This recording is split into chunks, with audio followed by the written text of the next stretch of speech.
Gente, é bom estar aqui com vocês, embora eu sei que a responsabilidade cresce, porque sempre a expectativa é que nós vamos ensinar alguma coisa. Eu sempre partilho da ideia de que nós não ensinamos, nós compartilhamos, porque estamos todos no mesmo barco. Eu gostaria de trazer uma palavra de apreciação ao Cristiano. Esse cara é fera, gente. Olha, para juntar o número de pastores como ele junta assim, o camarada é um bom vendedor. Você já vendeu alguma coisa na vida? Meu pai é comerciante. Ah, então tá aí. Mas parabéns pelo bom trabalho que você está exercendo. Ele me deu um tema aqui. Depois do tema ele escreveu tanta coisa que eu fiquei perdido. Ele deu o tema pastor servo versus competente administrador. Mas depois ele coloca tanta coisa. Eu falei, gente, como que eu vou arrumar tudo isso? Eu trabalho com PowerPoint, mas essa semana foi uma semana tão...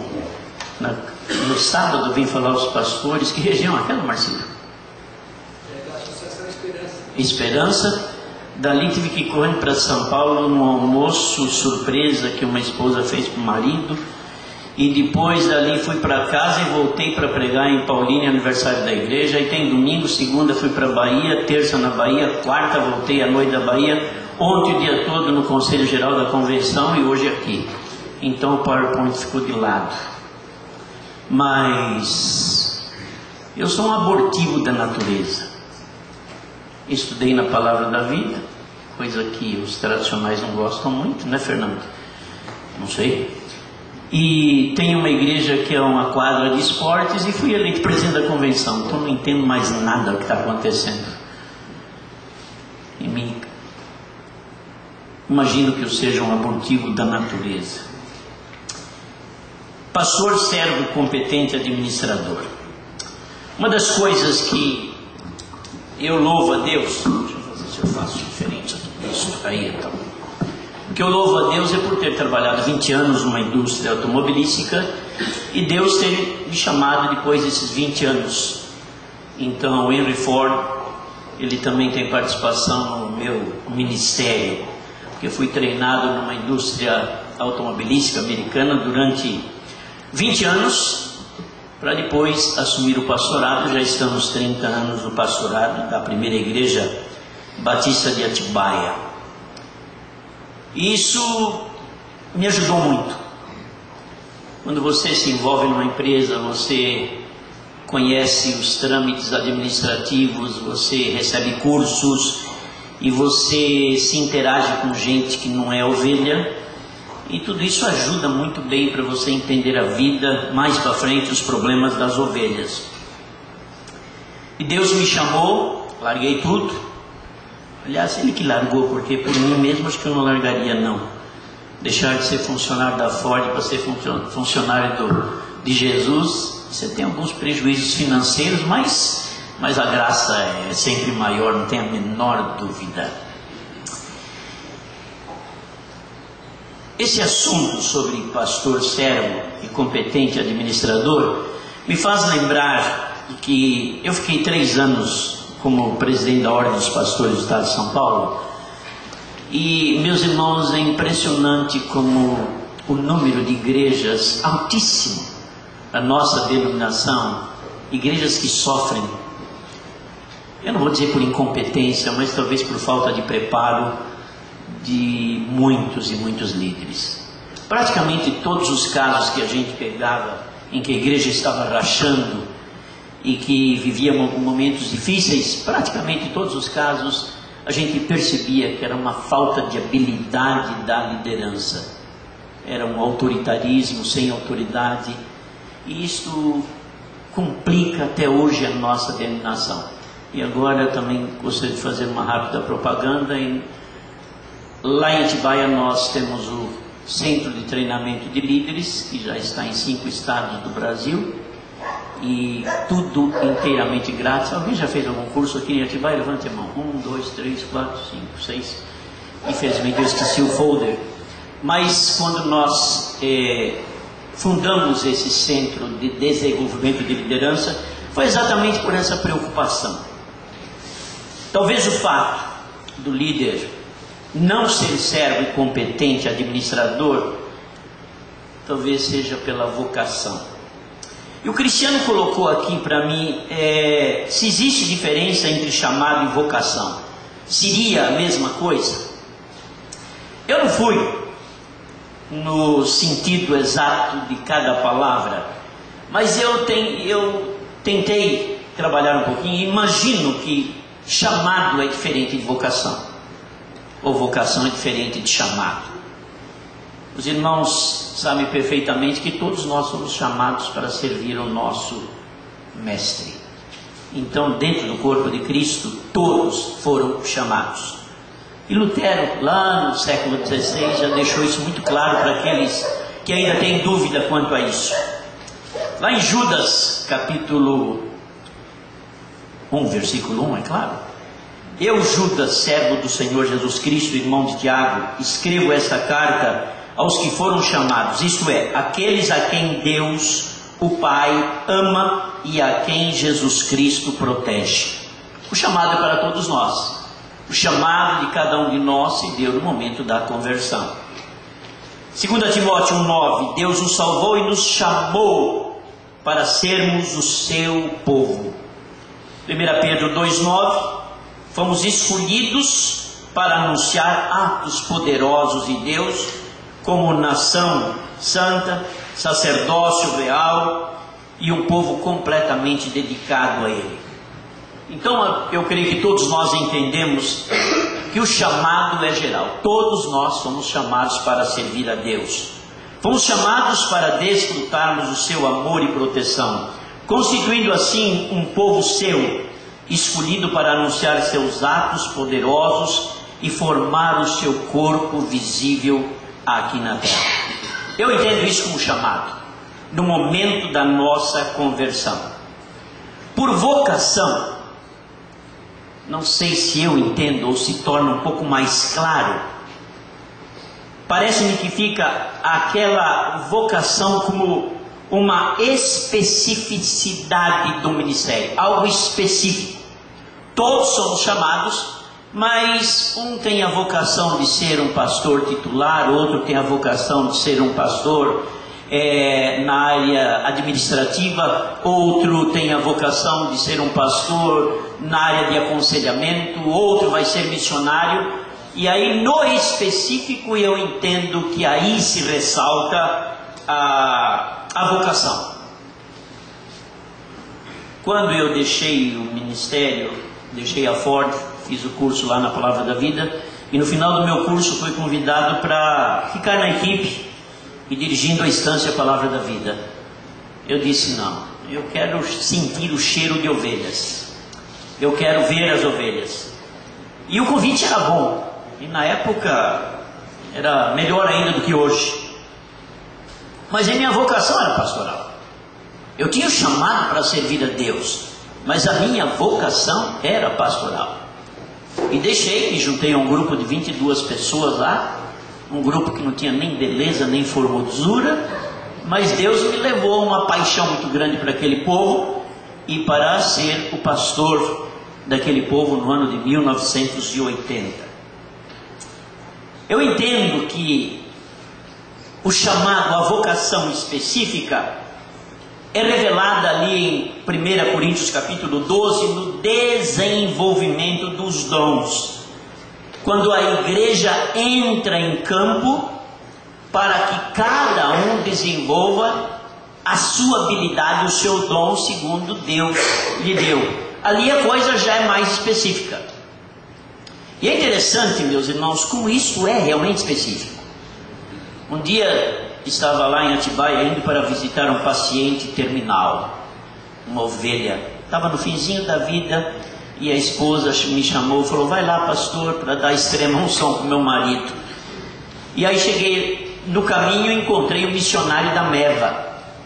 Oi, Benz, tudo bem? Vamos tomar um café? Eu falei: não dá, rapaz, eu preciso chegar antes que a minha ovelha morra. Eu vou lá no hospital que o homem está no fim.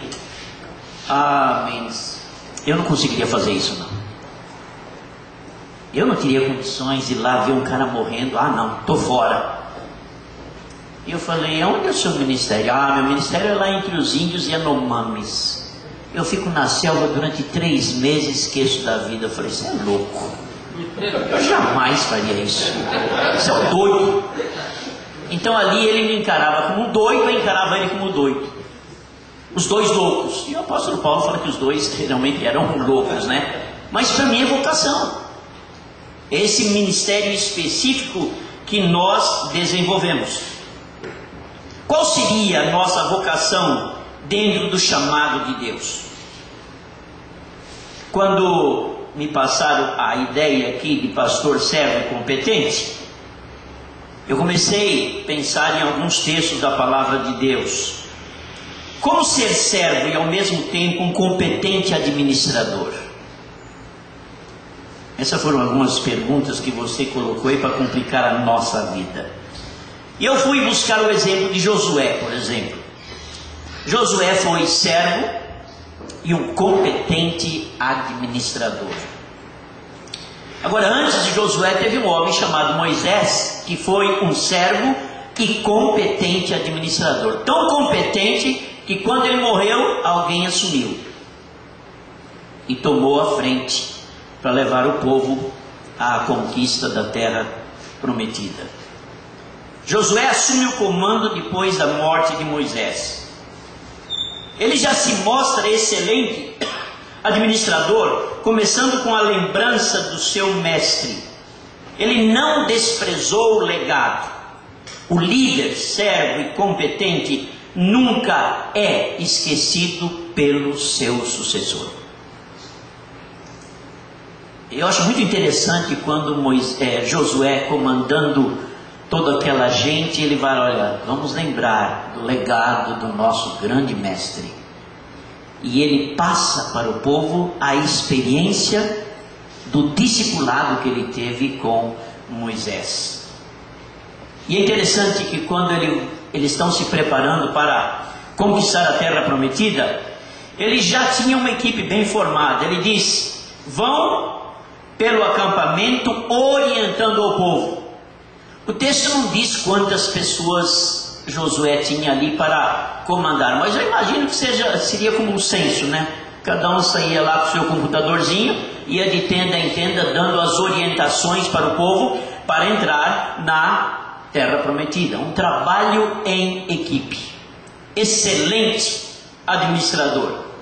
E aí ele passa a seguinte orientação: mande com que eles preparem a provisão. Era uma ordem. E logo em seguida ele diz, vocês vão dizer ao povo para que cada um arrume comida para 3 dias. Gente, um administrador excelente. Os irmãos acham que aquele povo teria alguma dúvida depois dessas orientações? Eu creio que não. Tudo isso pela competência de um homem que foi servo e um excelente administrador. Veja que o texto diz, então Josué ordenou aos líderes israelitas, vão pelo meio do acampamento dando esta ordem ao povo, arranjem comida, porque daqui a 3 dias vocês vão atravessar o rio Jordão para tomar posse da terra que o Senhor Deus nos dará. Excelente administrador e preocupado, meus irmãos, com todas as orientações que ele teve do seu grande mestre Moisés. E é interessante que no texto de Josué fala um pouquinho sobre Moisés. E por 2 vezes, meus irmãos, é escrito que Moisés era um servo do Senhor. Eu estava lá agora na Bahia ministrando, então enquanto os 2 colegas ministravam, eu saí tomar um cafezinho. E desci lá e o cafezinho estava tão gostoso, era mais ou menos 2:30 da tarde, um calor baiano daqueles de arrebentar, estourar mamona. E o café estava tão bom, falei para a cozinheira, tem mais café aí? Tem. Então daqui que eu vou levar para o pessoal lá da aula. Aí comecei a distribuir cafezinho silenciosamente enquanto eles estavam estudando. E no final do curso, numa avaliação lá, um irmãozinho muito humilde levantou e falou assim: puxa vida, eu fui servido pelo presidente da Convenção Batista do Estado de São Paulo. Ele foi um servo. Eu falei: meu irmão, mas o café estava gostoso, eu resolvi compartilhar com vocês só isso. Aí ele falou: mas você não tem ideia desse gesto, como marcou a minha vida. Uma coisa tão simples, qualquer um de nós faríamos. Dá um cafezinho lá. Mas depois, aprofundando um pouquinho mais, sabe que eu percebi? Que aqueles jovens, aquele pastor humilde, dentro da denominação, do ambiente que ele vivia, ele experimentava um desprezo muito grande por aqueles que estavam lá em cima.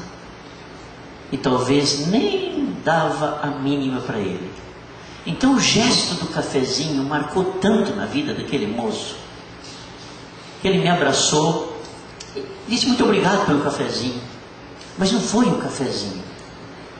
Foi que Deus me moveu para achar que o café estava gostoso, e estava gostoso realmente, e decidi compartilhar com aqueles irmãos. Mas eu levanto essa questão, meus irmãos, porque nós precisamos ficar atentos para essa condição de servo. Pela primeira vez, quando eu fui eleito presidente da Convenção Batista, lá no Vale do Ribeira, terminou uma das sessões, estávamos numa fila para almoçar, e uma irmã: olha o presidente da convenção na fila. Não, venha para frente. Eu falei: para tudo, eu não sou o presidente da convenção, eu sou um irmão em Cristo que estou na fila. Não, meu presidente não pode ficar na fila. Mas onde está isso no gibi?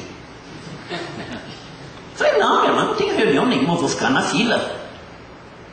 E ela não se conformava, o presidente da convenção na fila. Meus irmãos, veja como está impregnado na mente do nosso povo uma hierarquia que não deveria existir nunca. Todos nós somos servos, temos que servir, temos o maior exemplo do nosso mestre. Mas aquela irmã ficou realmente não entendendo. Agora eu fui para casa e comecei a pensar: por que essa irmã pensava assim? Provavelmente que ela tinha uma bagagem, talvez, de exemplos de líderes que não são servos, que se colocam em posições lá no alto. Lá em nossa igreja nós temos almoço todo domingo, almoço missionário. Eu já falei com minha esposa: nós dois somos os últimos, porque se faltar comida a gente vai para um restaurante, come e vai embora. Mas às vezes algumas pessoas novas que chegam na igreja: o pastor pega a fila? Sim, pega a fila. Recebemos um casal da Assembleia de Deus e a mulher ficou procurando quem é a esposa do pastor. Aí uma irmã falou: é aquela que está lá na cozinha lá com... O quê? A esposa do pastor na cozinha? Sim, qual o problema? Não, porque de onde eu vim, a esposa do pastor era servida por todo mundo e tinha um lugar reservado para ela, e o pastor sempre avisava: não coloque ela do lado onde tem os banheiros, porque pode vir mau cheiro para ela. Então eram orientados a colocá-la num lugar de destaque. E o povo vem para as nossas igrejas com essa bagagem, gente. É com essa bagagem. Por isso que nós, como pastores, essa característica de servo, ela tem que aparecer. Ela tem que aparecer. Nós tínhamos um problema lá no estacionamento. Então eu falei para a igreja: olha, qualquer dia eu vou ficar lá no estacionamento com colete e vou comandar também, porque tem alguns que não admitem estacionar ali, porque não, eu quero ali. E ainda não consegui essa brecha, mas o nosso pastor, o pastor Abimael, um baianinho desse tamanho, mas vale ouro, um dia ele botou o colete e foi para lá. O tamanho dele não merece, não causa muito respeito não, mas dá para encarar. E o pessoal chegava lá e ele ficava mais ou menos escondido. Então a pessoa falava: você vai estacionar lá? Não, eu gostaria ali. O pastor Abimael entrava em ação: escuta, ali. Pois não, pastor. Pois não, pastor. Então aquele pastor servo, ele sempre estava ali presente, por exemplo, naquele momento mais difícil, e ele mostrava para todo mundo: estou aqui para servir também. 2 vezes Moisés, no versículo 12 e no versículo 15, ele é chamado por Deus de servo do Senhor. Há a tendência de achar que o líder servo não é competente, porque a competência exige muito mais do que o ato de servir. Servir é um ato para as pessoas de segunda classe. Isso existe no nosso meio, gente. Servir para muitos é um ato de segunda classe. O ato de servir denota humildade e parece que está muito ligado ao nosso caráter. Muito ligado ao nosso caráter. Caráter orgulhoso, falta total de humildade, sempre se julgando melhor que os outros. A nossa tendência pastoral é que nós somos melhores que as nossas ovelhas. Certa feita fui pregar e eu estava num bagaço. Sabe aquelas semanas que você atendeu um crente em 1,99, atendeu um crente espinafre, atendeu um crente giló? Você estava lá no pó da rabiola, como dizem os jovens, né? Eu disse para a igreja: olha, gente, vamos orar. Eu preciso pregar hoje, mas eu estou mal. Foi uma semana horrível e eu estou realmente caído. E preguei. Quando eu desci lá da plataforma, veio uma senhora relativamente nova lá na igreja, me abraçou e começou a chorar. O que foi, meu irmão?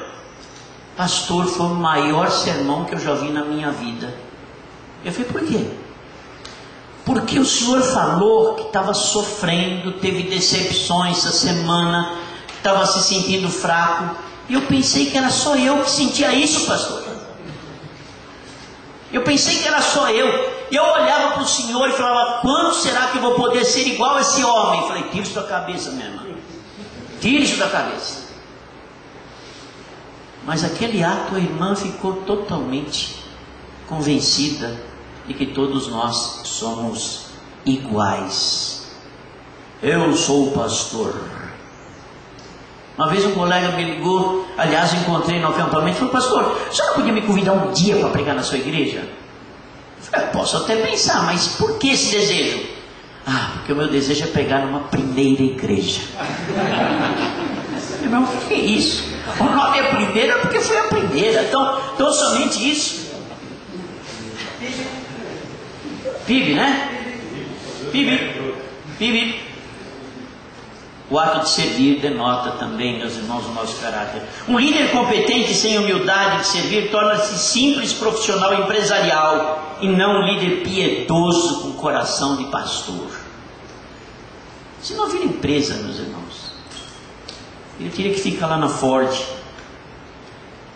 Mateus capítulo 11, versículo 29, o Senhor Jesus Cristo diz: sejam meus seguidores e aprendam comigo, porque sou bondoso e tenho um coração humilde, e vocês encontrarão descanso. Que coisa linda! Imitar a humildade do Senhor Jesus. Pastor Dr. Werner Castro faleceu, os irmãos receberam a notícia. 1 mês e 20 dias antes do falecimento, eu fiz uma entrevista de 1 hora com ele lá no Recanto dos Avós. Ele cego, que nem o irmão pastor Caleb. E fiz uma longa entrevista, está publicada em síntese no jornal Comunhão. E eu vivi momentos na denominação em que o Dr. Werner era o reitor da Faculdade Teológica de São Paulo. E eu sei que ele passou e presenciei momentos difíceis. Eu sei que está gravando, mas eu posso dizer, uma das pessoas que bateu duro naquele servo de Deus falou: eu vim aqui para isso, para tirar esse homem da direção da faculdade. E na entrevista, ele cego, do meu lado, no sofá, e eu perguntei: pastor Werner, o irmão viveu tantas situações na denominação, o irmão tem alguma mágoa, alguma tristeza? Eu falei: agora o homem vai despejar, né? Está no fim da vida? Não tenho. Tudo que aconteceu foram problemas pequenos, inerentes ao nosso dia a dia. Tive muito mais alegrias do que tristeza. Gente, eu falei, o homem tinha a oportunidade agora de despejar e marcar na história a sua revolta, a sua compreensão. Mas deixou coisa bonita, linda, linda, linda. Um homem extremamente humilde. Quem viu o Dr. Velho com calça xadrez, camisa goiabeira e um óculos com para-brisa lá, fala, quem é esse homem? Uma vez, numa assembleia da convenção, estávamos no mesmo hotel, ele veio tomar café de pijama. Esse era o Dr. Velho, homem simples, mas um homem de Deus. Um homem de Deus. A gente aprende com esses homens. O exemplo de Moisés como servo, como já disse por 2 vezes, ele é chamado de servo. Mas Moisés foi também um servo competente, não é ser tão somente servo. O líder servo mostra a sua competência através de suas realizações. Eu sei que esse é um campo muito perigoso. Nós pastores medimos as nossas realizações dizendo quantas ovelhas nós temos no nosso curral. Às vezes o pastor tem uma igreja que tem 300 lugares nos bancos e diz que tem uma igreja de 1000 membros e um culto só e nunca enche a igreja. Meio esquisito, mas nós temos que mostrar as realizações. Ted Engstrom é um homem extremamente humilde, já partiu para a eternidade. Ele escreveu um pequeno livrinho sobre liderança e ele conta a história de um pastor muito pobre, ganhava pouco. E aquele pastor tinha um sonho de ter uma chacrinha para ir nas segundas-feiras trabalhar ali, também na sua aposentadoria. Aí ele tinha um pouco dinheiro e descobriu que tinha uma chacrinha do lado da chácara de um diácono. Que é a maior bênção que isso, meus irmãos. E ele comprou aquela chacrinha muito barata, porque só tinha pedra. E ele e a esposa, todo dia da sua folga, ele ia lá, juntava pedra, ia colocando, fazendo um murinho. Trabalhou acho que uns 10 anos, foi plantando. De repente, depois de 10 anos, a chacrinha ficou bonita. Mostrou competência. Aí o diácono do outro lado da cerca, um dia olhando, ei pastor, se não fosse Deus abençoar o irmão, hein? Aí o pastor virou para ele, eu gostaria que você visse isso aqui quando Deus tomava conta sozinho disso aí.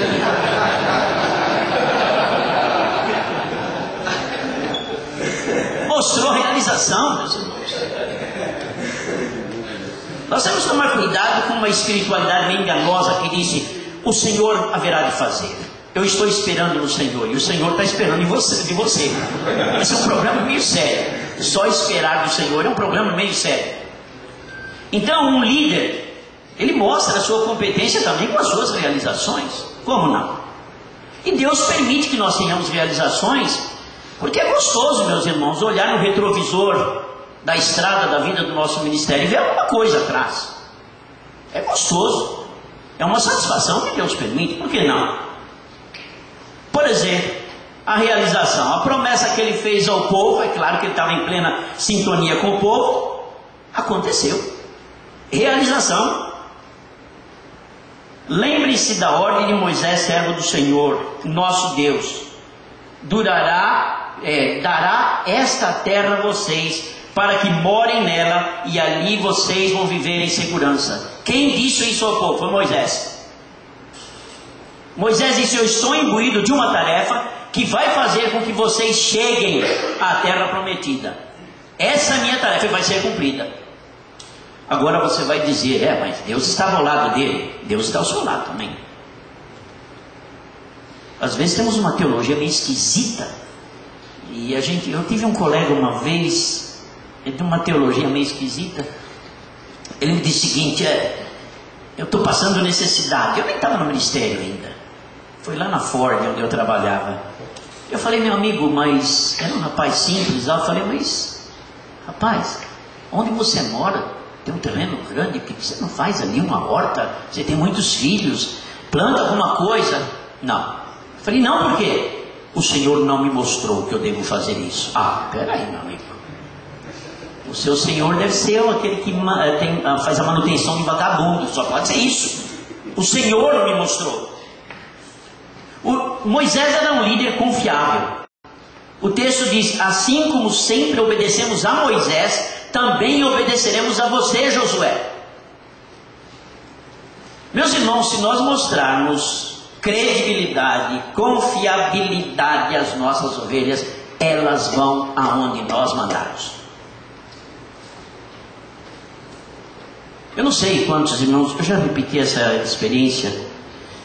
Quantos irmãos têm ideia o que é ovelha e o que é pastor? Eu acho que nós brasileiros não temos essa ideia. Numa das viagens missionárias à Romênia, onde nós tivemos no passado um trabalho de implantação de igrejas, a Romênia, antes de entrar no mercado comum europeu, era um país mais pobre que é hoje, né? E lá na Romênia media-se a riqueza de um cidadão romeno pela quantidade de ovelhas que ele tinha. E andando lá pelas estradas, você via aquelas campinas com muitos e muitos rebanhos de ovelhas. Praticamente só via ovelha. E eu pedi para o pastor romeno: para o carro aí que eu quero entrevistar um pastor desse. Aí parou o carro lá, fui até o romeno com o intérprete. Eu falei assim: olha, eu dou uma gorjeta para o senhor, mas eu gostaria de pedir um favor. Qual é o seu rebanho? Ele olhou: é aquele lá. Mas tinha muitos, e os rebanhos todos separados uns dos outros. Aí eu falei assim: eu vou te dar uma gorjeta com uma condição, que você traga o seu rebanho aqui. Eu quero ver se é verdade que a ovelha obedece realmente o pastor. Ele deu uma risada, como dizer: esse cara é ignorante, não entende nada do assunto. Aí ele disse: ok. Era um homem de quase 2 metros de altura. Ele estava coberto com pele de ovelhas, mas não pele trabalhada, não, pele rústica, um cajado enorme. Aí ele chamou o diácono dele, era um cachorrinho desse tamanho assim. Só pode ser o diácono, porque ele deu ordem àquele cachorrinho, e o cachorrinho entendia romeno. Falou em romeno, e o cachorrinho saiu numa disparada, e a gente via só aquele cachorrinho de longe, fazendo assim um semicírculo atrás do rebanho, e ele dando ordens. E o cachorrinho foi no rebanho do homem, não foi no outro rebanho não. E as ovelhas foram chegando. Quando as ovelhas estavam mais ou menos numa distância de uns 20 metros, elas começaram a resistir. Aí ele chamou o cachorrinho ficou lá. E tinha outro cachorrinho que começou a brigar com ele. Eu falei: mas esses diabos já estão brigando aqui? Aí eu perguntei: por que o cachorrinho está brigando? Ele falou: não, porque aqui ele está em experiência. Ele quer fazer o serviço, mas ele não aprendeu ainda, então ele tem que ficar aqui. Meus irmãos, aí ele começou a conversar com as ovelhas. Ele olhou para as ovelhas e começou a falar com uma firmeza e dando ordens. Elas foram chegando. Elas pararam a meio metro de nós, uma empurrando a outra, berrando, mas ali todas diante do pastor. Aí ele virou para mim, através do intérprete, e disse: as minhas ovelhas estão aos meus pés, porque eu sou o pastor. Eu chorei. Falei: caramba, Jesus estava certo. Errados somos nós que estamos pastoreando de forma errada. Erradas são as ovelhas. Aí eu, não contente, eu falei assim: pode dispensar as ovelhas. Aí ele deu ordem e elas foram embora. Não, sim. Ninguém virou para trás. Por que o senhor me chamou aqui? Não. Todas foram embora tranquilamente. Chamou só para agradar esse cara aí? Aí eu fiz algumas perguntas. Falei: escuta, domingo que vem é Páscoa. Era a época da Páscoa. Você vai estar com a sua família na Páscoa? Ele deu uma risada e falou: Páscoa? Eu sou pastor de ovelhas. A minha vida é para essas ovelhas. O que vai acontecer é que meu filho vai trazer comida aqui para mim, mas eu não posso deixar as minhas ovelhas. Falei: tá, mas já que Páscoa não é tão importante para o senhor, e o Natal? Aí ele deu uma gargalhada e falou: o cara aqui não entende nada de pastoreio. Quando ele falou isso, eu falei, eu não vou falar que eu sou pastor, não. Aí ele disse, não. Aí eu fiz a terceira pergunta. E suas férias? Aí ele deu a gargalhada. Aí ele acabou de me arrasar. Não, você não entende nada. Ele falou, você não entendeu que a minha vida é para as minhas ovelhas. É claro que a gente não vai ser tão radical quanto aquele homem, porque não podia ter estresse, porque fica no meio de ovelhas, todas obedientes, que estresse vai ter? Se eu tivesse aquele rebanho, eu não queria férias, de jeito nenhum. Eu precisava de férias. Mas, meus irmãos, eu pude entender o que Jesus explicou. E uma coisa que eu pensei, eu falei, gente, se eu tiver ovelhas que não me obedecem, a culpa é minha. Porque se Jesus falou que eu sou o pastor e elas são as ovelhas, eu acho que alguma falha estarei cometendo se as ovelhas não têm confiança em mim. Porque ali mostrou um quadro, uma ilustração que Jesus usou baseado no seu tempo. Eu fiquei impressionado, meus irmãos, e eu vou logo voltar para a Romênia, e eu vou levar a câmera e vou filmar. Vou ver se acha um pastor lá que faz isso para mim, e vou filmar, porque a coisa é bonita. E passar para minhas ovelhas, e para os diáconos também. Eles vão ter que aprender. Credibilidade. Servo Moisés foi um servo competente, foi um servo confiável. Assim como sempre obedecemos Moisés, também obedeceremos a você. Agora, outro assunto que o Cristiano colocou aqui é a intimidade com Deus. E o Fernando falou um pouquinho sobre isso, mas é interessante a intimidade que Moisés tinha com Deus. No versículo 17, aqui no texto, ele diz... Ainda não aprendi a mexer direito isso aqui, meu filho adolescente me explicou direito. Assim como sempre obedecemos a Moisés, também obedeceremos a você. Que o Senhor, seu Deus, esteja com você, como esteve com teu servo Moisés. Assim como Moisés esteve com Deus, esteve Deus com Moisés. Eu gostaria de falar um pouquinho sobre intimidade, meus irmãos. Eu não sou um homem de oração. Eu sei que vocês vão ficar decepcionados com isso. Levantar de madrugada, ficar de joelho e orar, mas de jeito, eu não consigo. Porque eu caio na cama, eu gosto de dormir com o rádio ligado, me faz bem, outro som me atrapalha. E minha esposa está para pedir divórcio, ela já me deu um radinho pequeno, mas não adianta, eu não pego o que eu quero ouvir. Eu quero aquele barulhinho para dormir. Mas ela fala, você liga o rádio, mas dá 2 minutos você dorme. Mas 41 anos estamos vivendo e o rádio continua ligado ainda, pela misericórdia dela. Minha mulher é uma santa, meus irmãos. É uma mulher, não chega a ser de Provérbios 31, que como já disse para vocês, a de Provérbios 31 está no GPS. Recalculando. Que beleza, meus irmãos. Ela nunca fala, não falei para você entrar aí? O que você viu aí? Recalculando. Para chegar aqui, essa rua... Aqui não tem em algum lugar aqui em Campinas. E eu sabia essa direção. E ela desde o começo, vira à direita, eu não. Vira à esquerda, eu não. Não obedecia aquela mulher até aqui pertinho quando perguntei para uma jovem. Mas em momento nenhum ela se alterou comigo. Ela é virtuosa e virtual. Que mulher. Mas a intimidade com Deus, meus irmãos, sabe como é a minha vida de oração? Eu saí de manhã hoje, vim para cá, pego a Dom Pedro, aí eu venho brigando com Deus. Senhor, o que estão fazendo na igreja? É um projeto missionário, isso, aquilo. Eu venho direto.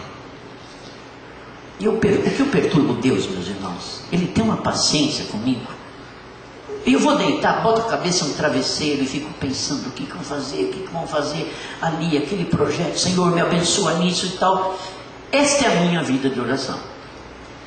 Eu espero que Deus aceite essa vida de oração, porque levantar de madrugada eu não consigo. Eu gosto de dormir, durmo bem. E se eu não dormir bem, eu já sei que no outro dia vai ser difícil o meu trabalho. Mas a intimidade de Moisés com Deus fazia dele um homem de visão. Eu creio que, meus irmãos, que o segredo está aqui. Intimidade abre a nossa visão da intimidade com Deus. A intimidade com Deus faz com que antevejamos os projetos que Deus tem para nós. Quando a gente está sempre plenamente ligado com Deus, constantemente ligado com Deus, a visão de Deus parece que se incorpora em nós. E as dificuldades parecem que começam a desaparecer e elas não servem de empecilhos para que façamos a vontade de Deus, guiado pela orientação do Espírito Santo. Nós estamos agora com 4 projetos em Cuba, missionário, e na última viagem que fizemos agora em outubro, nós entramos lá numa das igrejas em Baracoa e ficamos lá no meio do mato. Eu levei a minha equipe e falei: vocês vão entrevistar o pastor Vasquez, porque não queremos que ninguém fique ouvindo, porque lá tem espião em tudo quanto é lugar, até na igreja. E nós ficamos lá no meio do mato, e um jovem fez a seguinte pergunta para o pastor Vasquez: vocês aqui em Cuba, vocês não têm praticamente o que comer, vocês não têm praticamente nada, tem uma certa perseguição, não pode construir, qualquer coisa que vocês fazem o governo está em cima. O senhor consegue ter alguma visão do futuro? Aquele homem, mais ou menos uns 60 anos de idade, olhou para a jovem e falou assim: jovem, a minha vida cristã é orar e adorar a Deus, o resto é com Ele. Gente, que intimidade! Que intimidade com Deus! Eu oro e eu adoro, o resto é com Ele. E meus irmãos, o que aquele homem está fazendo lá em Cuba é algo de extraordinário. Ele ora e adora e deixa para Deus fazer as demais coisas.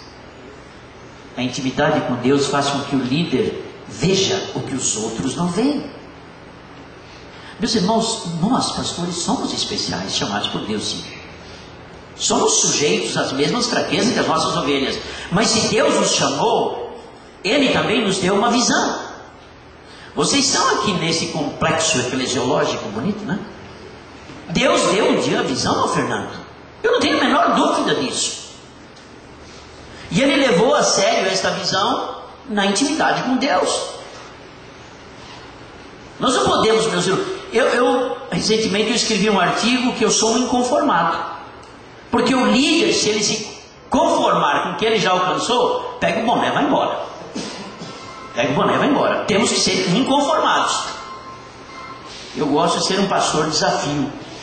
A intimidade com Deus faz do líder alguém confiável. Um desses magos dos que escrevem esses livros sobre liderança, não lembro agora quem é, não sei se foi James Hunter. Ele escreveu o seguinte: que líder é aquele que tem seguidores. Se você não tem seguidor, você não é líder. E quando você tem intimidade com Deus, você se torna alguém confiável. A intimidade com Deus torna o líder sábio para ser firme na medida correta. O pastor Fernando estava falando sobre disciplina. Meus irmãos, tivemos uma disciplina de um camarada que foi traficante lá em Atibaia, e ele deu uma caída boa agora, foi disciplinado pela igreja. Disciplina final porque não tinha mais o que fazer. Porque na disciplina final é quando não há arrependimento e há uma obsessão pelo pecado. Então a igreja tem que, obedecendo os passos bíblicos, aplicar a pena máxima, né? Só que esse rapaz voltou. Mas ele causou tanto estragos que quando eu trouxe para a liderança, gente, vamos bater um papo. Eu estou muito feliz, porque o rapaz me ligou essa semana e disse: pastor, eu errei, eu quero voltar. E aquilo encheu tanto meu coração. E eu compartilhei com a liderança. Eu falei: gente, nós vamos fazer festa, vamos matar um bezerro cevado. Mas eu não sabia que na minha liderança tinha o irmão daquele que voltou, do filho pródigo. Não, eu não vou matar bezerro nenhum. Não tenho alegria nenhuma. Por que você não tem alegria? porque eu quero ver essa transformação. Eu falei, você não tem direito de ver coisa nenhuma. Se Deus realizou a obra, vamos fazer festa. Agora vamos andar com Ele, ajudando nas suas dificuldades. Mas o momento é de festa. A medida correta de aplicar a disciplina e a graça, esse é um problema seríssimo, meus irmãos. Quando eu preguei sobre a graça, Fernando, eu falei para a igreja, eu gostaria de ter nascido com 50 anos de idade. Porque no início do ministério, eu enxergava uma graça, meus irmãos, daquela que descia fogo do céu e arrebentava todo mundo. Eu tive uma influência dessa graça, que só tinha esse lado da vingança. Aí depois tive uma influência da graça, que só tinha o lado de faça o que querem. Aí eu resolvi entender a graça disco de vinil. Tem o lado da grande bênção e tem o lado da responsabilidade. E eu temo que ainda existe muito a graça CD. Só tem um lado. Senhor, a graça é fantástica, nos abençoa. Eu posso fazer o que eu bem entender e a graça vai ser derramada. Tem outro lado. Então a graça disco de vinil é boa, tem os dois lados. É antiga, talvez superada, mas é a melhor. A intimidade com Deus faz com que o incompreendido seja compreendido. Quantas ovelhas já chegaram para você e falaram, pastor, eu não entendo Deus? Você responde, nem eu. Eu não entendo Deus. Se alguém entende Deus, aí me explica. Porque eu digo que Deus o chamou para obedecê-lo, não para entendê-lo.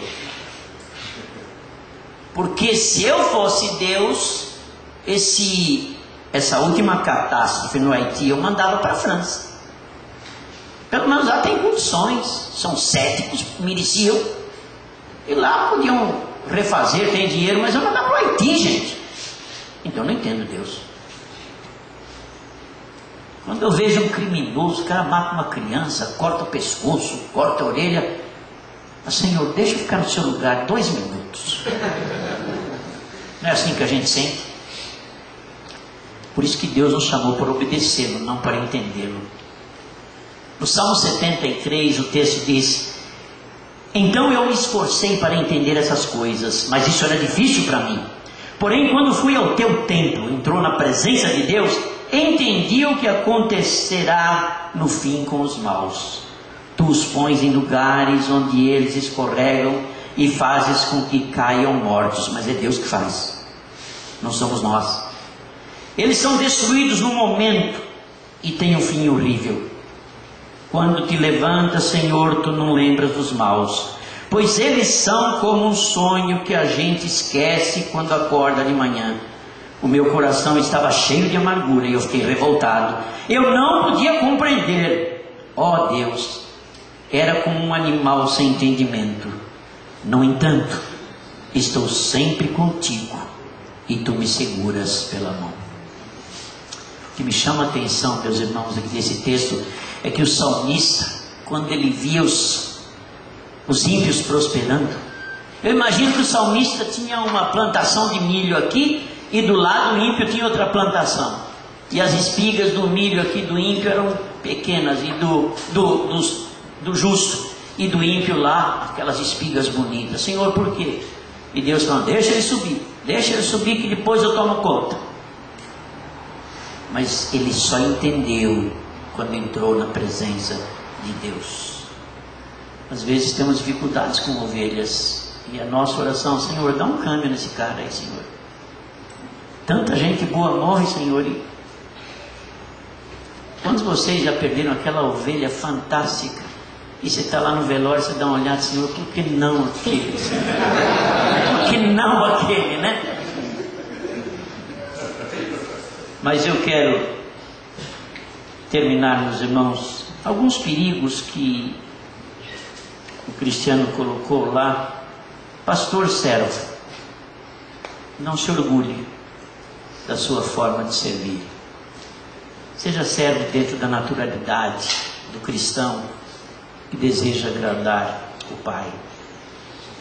Pastor gerente é aquele que quer fazer tudo. Olhe para os dons e talentos da sua igreja e delegue. Como é bom. Pastor com visão. Cuidado para não pensar só no pão nosso de cada dia. Olhe para frente. Olha o que Deus tem para você lá na frente. Abra a sua visão. Pastor profissional, cuidado. Não tratar a sua ovelha como uma coisa ou como um produto sem sentimento. Meus irmãos, muito cuidado no tratar com as ovelhas. Elas têm sentimentos. Elas estão escrevendo uma história, que essa história está muito feia e Deus coloca você para que as próximas páginas da história da vida dela se tornem bonitas. E Deus usa você. Quando uma ovelha aparecer diante de você, quebrada, arrebentada, numa situação que ela não sabe o que fazer, sabe o que você fala para ela? Querida ovelha, eu só não estou no seu lugar pela graça de Deus. Não sou nem um pouquinho melhor que você. Vamos caminhar juntos. Infelizmente, há muitos líderes que têm um prazer de sacrificar ovelhas. Isso era do Velho Testamento, gente. Acabou. Pastor de igreja é empresa. Esquece que igreja é um hospital. Para cá, gente, vem gente ruim, doente. Às vezes, gente que ninguém quer chegar perto, pelo mau cheiro. Pastor missionário lá da Cracolândia falou que recebeu um homem lá na Cracolândia, deu 10 banhos e o mau cheiro não saiu. Mas ele cuidou daquele homem, hoje é um servo de Deus. Ele mostrou lá a Geisa caída na sarjeta, dominada pelo crack. Ele mostra a foto dela e mostra hoje quem a Geisa é. E quarta-feira ela se casou e vai trabalhar lá em Piratininga, no centro de recuperação. Ninguém queria ficar perto da Geisa. Tinha mau cheiro, repugnante. Mas alguém estendeu a mão. Igreja hospital. Certo pastor nos Estados Unidos ia pregar um sermão, mas ele disse à sua liderança: eu vou chegar em cima da hora para pregar. Eu tenho um compromisso e vocês tocam o culto. Quando chegar na hora da mensagem, eu vou estar chegando. E naquele dia um mendigo sentou na escadaria da igreja e ficou clamando por um pedaço de pão. E uma pessoa atendeu aquele mendigo, era um crente novo. Chegou na hora do sermão, cadê o pastor? O dirigente falou: olha, o pastor disse que chegaria na hora. Aí aponta lá na porta o mendigo, e o mendigo começa a entrar. Era o pastor, que se vestiu de mendigo. Os irmãos têm ideia da mensagem? Aí o pastor entrou, começou a tirar os adereços lá que o tornou um mendigo aparentemente, e começou a pregar. Foi a maior mensagem que aquela igreja ouviu. O pastor cuida de gente que ninguém quer. E o texto de Atos capítulo 20, versículo 28, cuidem de vocês mesmos e todo o rebanho que o Espírito Santo entregou aos seus cuidados, como pastores da igreja que Deus comprou com o seu próprio sangue. Cuidem de vocês mesmos. Que hora tem que terminar aqui? Tem um tempinho? Meus irmãos, eu tenho um homem no meu coração que entendo ser um homem de Deus, chamado Harold Reimer. O Haroldo me disse: Mendes, quando eu viajo eu levo a foto, quando a Débora não pode ir comigo, eu levo a foto dela e coloco ali no criado mudo e digo: Débora, você está aqui comigo. 84 anos. Por que ele faz isso? Cuidando dele mesmo. Quando você está sozinho, tome muito cuidado, pastor.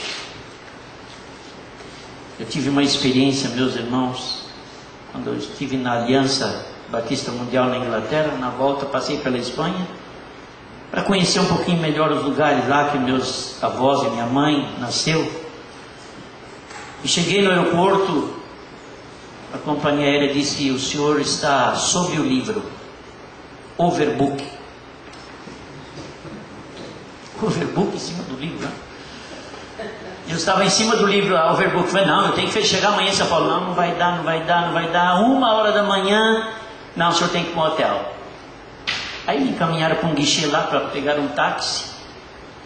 E a mulher disse: olha, pelo fato de haver o overbooking, nós temos uma recompensa. Me deu $600. Nunca vi isso na vida, em cash. Eu falei: escuta, eu não posso ficar em overbooking mais 1 ou 2 dias? Mas aí entramos lá no táxi, nos levou para um hotel 5 estrelas.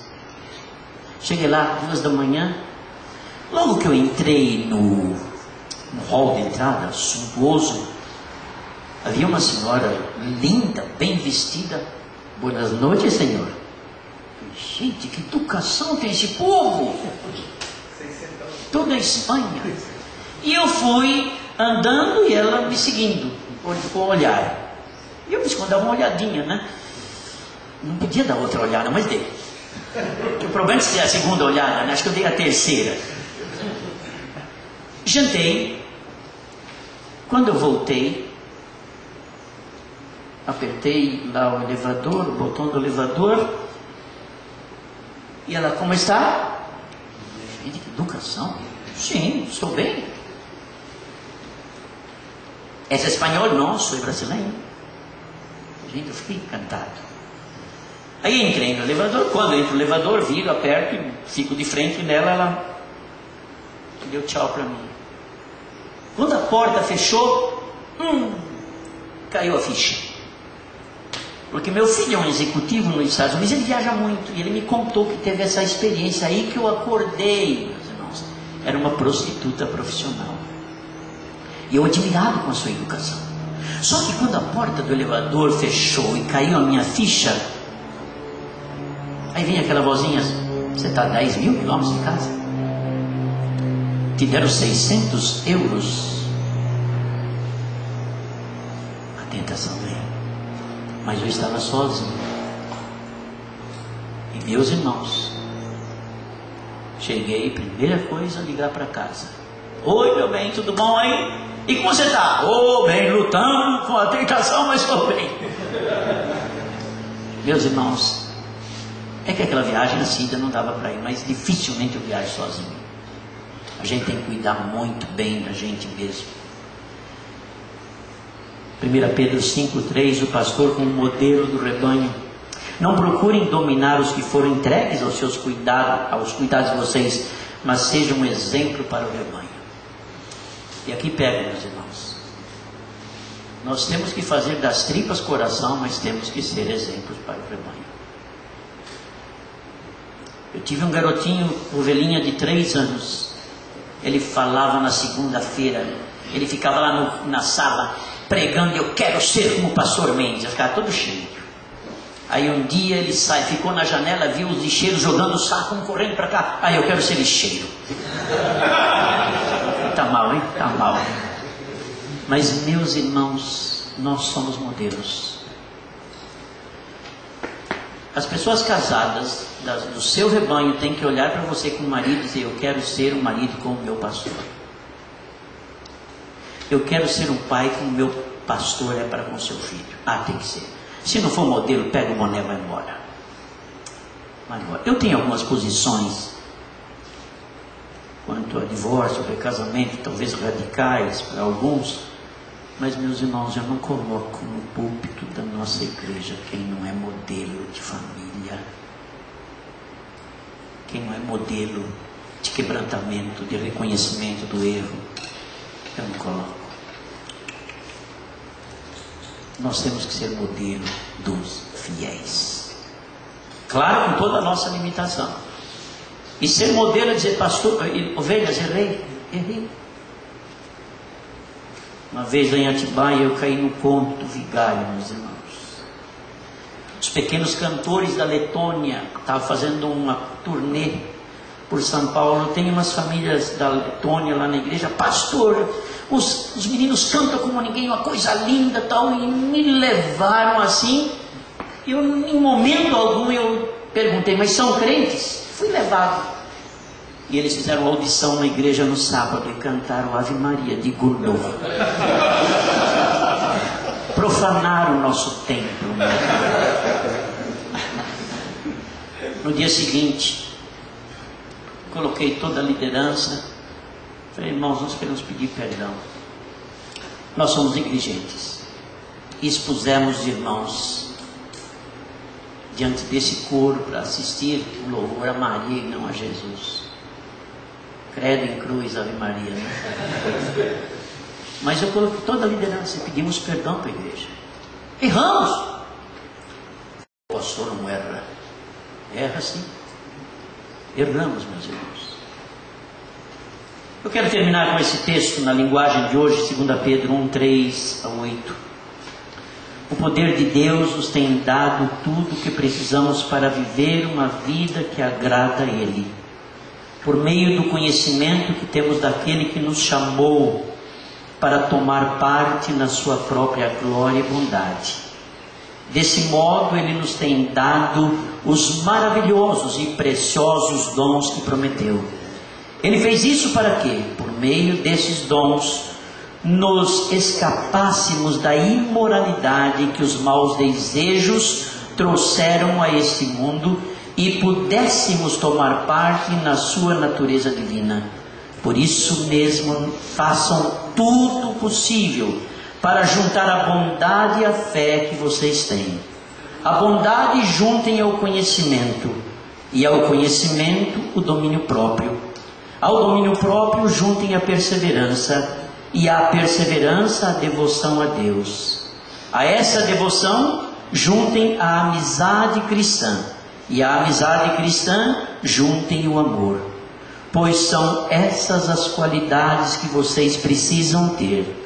Se vocês as tiverem e fizerem com que elas aumentem, serão cada vez mais ativos e produzirão muita coisa boa como resultado do conhecimento que vocês têm de nosso Senhor Jesus Cristo. Vamos orar. Bondoso Deus, nosso Pai, o Senhor sabe o quanto nós somos falhos, o quanto nós necessitamos de Ti para sermos modelos às nossas ovelhas, o quanto, Deus, as nossas ovelhas esperam de nós como exemplos a serem seguidos.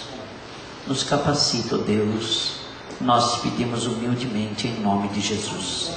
Amém.